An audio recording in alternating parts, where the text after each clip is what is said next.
Today's episode is on the basics or the fundamentals of the fertilizers for the plants, or you can say feed your plants. I said feed your plants. Are we supposed to feed our plants, or the plants are already being fed on its own? Yes, the plants are already being fed on its own by accepting the sunlight, taking up the carbon dioxide from the air, and even the water which we are pouring on the daily basis to the soil. Then why did I say we need to give an extra supplement with the fertilizers when the plants are already being fed on its own? Even the soil has its own nutrients. For example, macronutrients, micronutrients, nitrogen, phosphorus, potassium, iron, manganese, magnesium, calcium. Lot of nutrients being present in the soil already. Again comes the question, why are we supposed to feed an extra supplement via fertilizer when there is plants are already being fed on its own?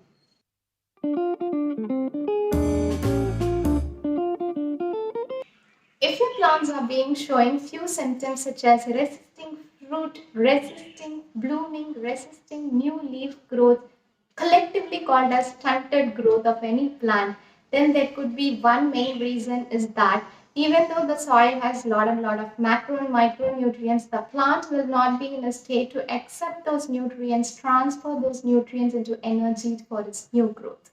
So that could be a major reason. There comes the role of a fertilizer.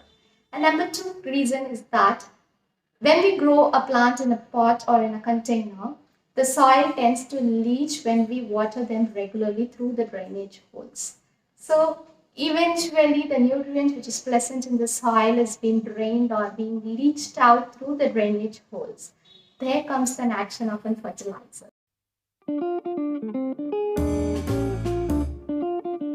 So fertilizers is nothing but a natural or the synthetic substance which is taken from the periodic table.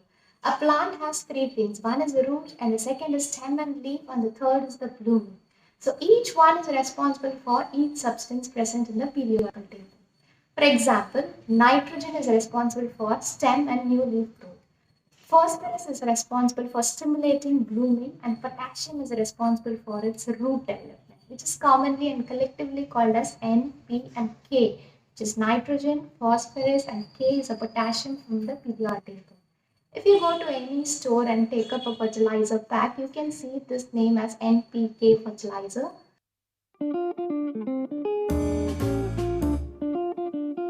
If you want to get a fertilizer pack, you can check on the pack. It will be written with some ratio. For example, 10 is to 10 is to 10, which is actually referring to the NPK value respectively. It might not be the same number. It could be even for 8 is to 4 is to 2. Everything is good. It's according to the ratio or the concentration which is present for the NPK values respectively. Whatever your plant is being shown up, those signs and symptoms you can get according to your need. I just want you to let you know this consideration to be checked when you want to get a fertilizer from a store bought. So for example, if I say it's 20 is to 20 is to 20, which means that 20 is referring to nitrogen, 20 is referring to the phosphorus, and the remaining 20 is referring to the potassium. So collectively it's like 60. So the remaining 40 is being filled with few fillers which is of different inert substances.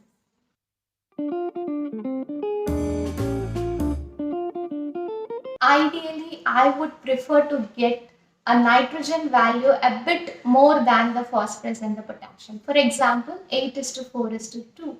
So considering here nitrogen is a bit more than the phosphorus and potassium, and it's working for me awesome.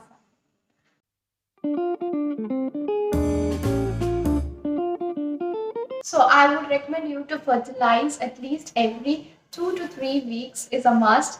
And there are different types of fertilizers depending on the texture or the consistency. I would say it's a solid fertilizer and the liquid fertilizer. And vermicompost is the best example for the solid fertilizer which I regularly use. You can just take a handful of vermicompost, sow it on the topmost layer of the soil for your house plants, and that's it. Just water it immediately after you fertilize because it becomes too dry after fertilization if you don't water it. When you consider on the liquid fertilizer, example is in seaweed fertilizer, which is even available on Amazon. I would say that is the best till now with my experience. Just dilute it with 1 liter of water. You can spray it on the leaves, even on the roots, etc. Till now, I have spoke a lot about macronutrients present. So what about the micronutrients? For example, iron, manganese, etc. Is that there comes the role of a manure. Manure is nothing but a comprises of feces and crop residues such as dried leaves. But I would say that manure and fertilizer together play a major role in fertility of the soil. But if you want me to talk about manure, it comprises of a separate episode because it contains a lot of information. I hope you would have loved this video. I hope you would have got a lot of information, the basic about the fertilizers. If you like this video, please subscribe if you haven't. Hit the bell icon and hit the like button. I'll catch you up in the next episode with an interesting video, and thanks for watching.